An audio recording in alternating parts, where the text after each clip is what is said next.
Di dataran luas utara Aleppo, March Dabik menjadi panggung yang menentukan arah sejarah. Udara panas berhembus kering, namun debu pasukan berkuda menutupi langit. Sultan Qansuh Al-Ghawri, pemimpin terakhir Mamluk yang berpengaruh, berdiri di garis depan.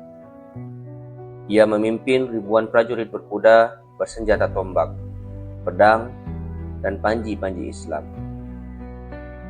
Namun di hadapannya, Kesultanan Utsmani datang dengan kekuatan yang jauh lebih modern. Pasukan Utsmani dipimpin langsung oleh Sultan Selim I, Sang Yafuz atau Sang Ganas. Di belakangnya, barisan artileri berat siap menggelegar, sesuatu yang belum pernah dihadapi Mamluk sebelumnya.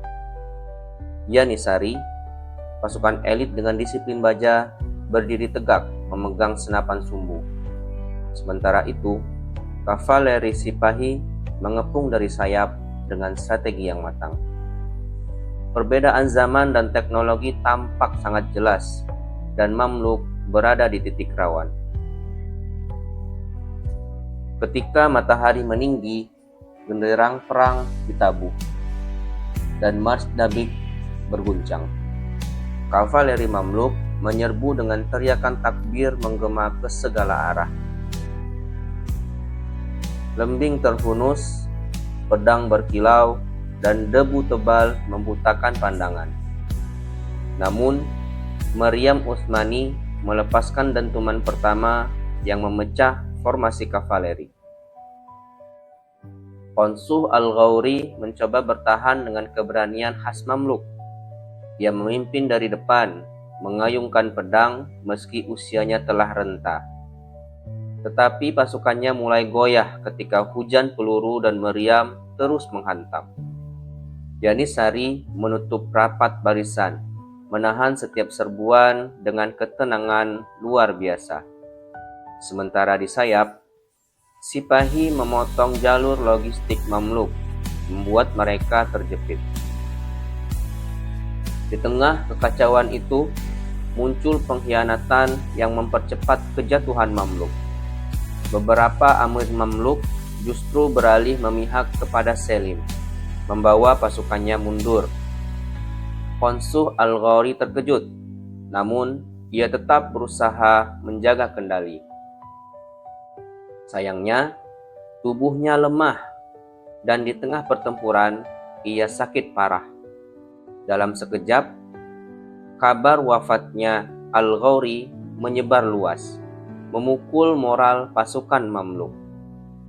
Begitu pemimpin mereka tumbang, sisa-sisa pasukan Mamluk pecah tanpa arah.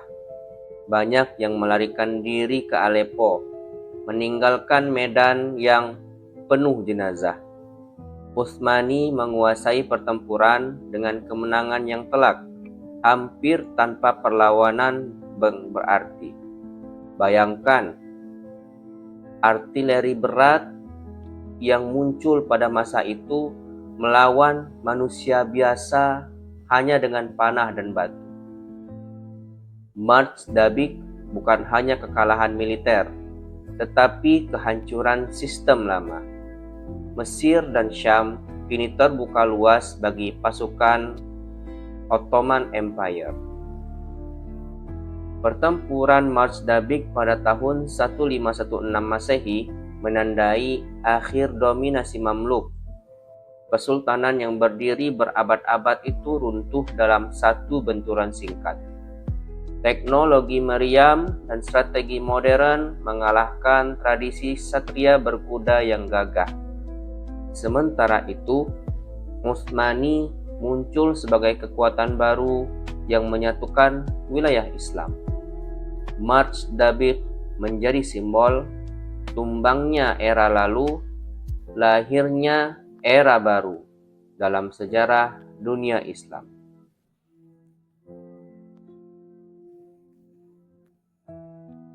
Lalu, bagaimana kisah masuknya tentara Utsmani ke Mesir?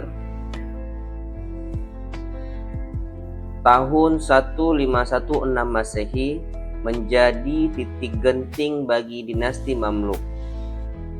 Sultan Al-Ashraf Qansuh Al-Ghawri memutuskan untuk menghadapi ancaman besar dari Kekaisaran Utsmani yang kala itu berada di bawah kepemimpinan Sultan Selim I. Perang besar pecah di Aleppo sebagaimana disebutkan sebelumnya. Pasukan Mamluk yang sebelumnya gagah kini tampak ringkih menghadapi artileri modern Utsmani. Segala macam senjata dan meriam meluluh lantakkan barisan kavaleri Mamluk yang selama berabad-abad menjadi andalan umat. Kekalahan ini menjadi awal keruntuhan Mesir sebagai pusat kekuatan independen. Qansuh Al-Ghawri wafat dan tahta Mamluk berpindah kepada Tumanbay II. Sang Sultan yang baru berusaha keras menyelamatkan sisa-sisa kehormatan Mamluk. Dengan penuh keberanian, ia pimpin pasukan yang tersisa kembali ke Mesir, guna menyiapkan pertahanan terakhir di ibu kota Kairo. Namun, Sultan Selim I tidak memberi jeda yang lama. Setelah March Dabik, Utsmani terus bergerak ke arah selatan, memasuki Suriah, Palestina, hingga akhirnya menuju jantung Mesir.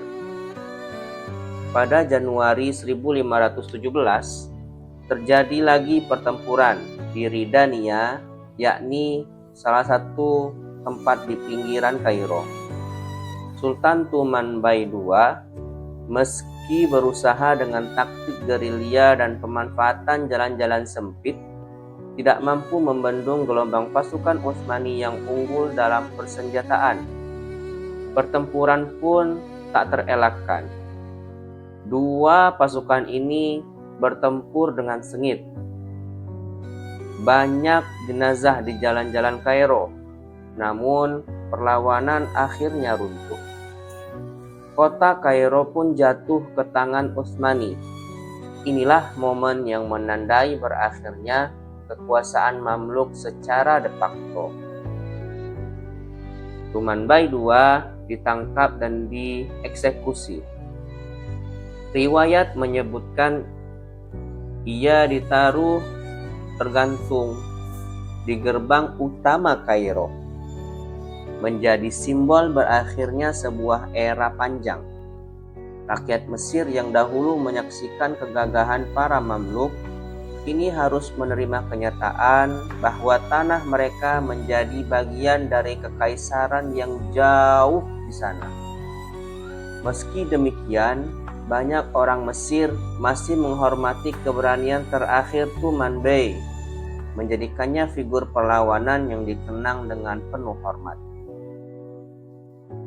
Dengan masuknya Mesir ke dalam kekuasaan Utsmani, maka secara resmi berakhirlah dinasti Mamluk yang telah berkuasa lebih dari 2,5 abad. Selim I membawa serta simbol-simbol legitimasi Khilafah Abbasiyah yang selama ini berada di bawah perlindungan Mamluk menuju Istanbul.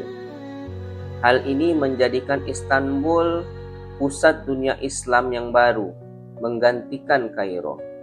Mesir pun berubah status dari sebuah kerajaan independen menjadi provinsi strategis Utsmani yang kemudian dikenal sebagai Eyalet Misr.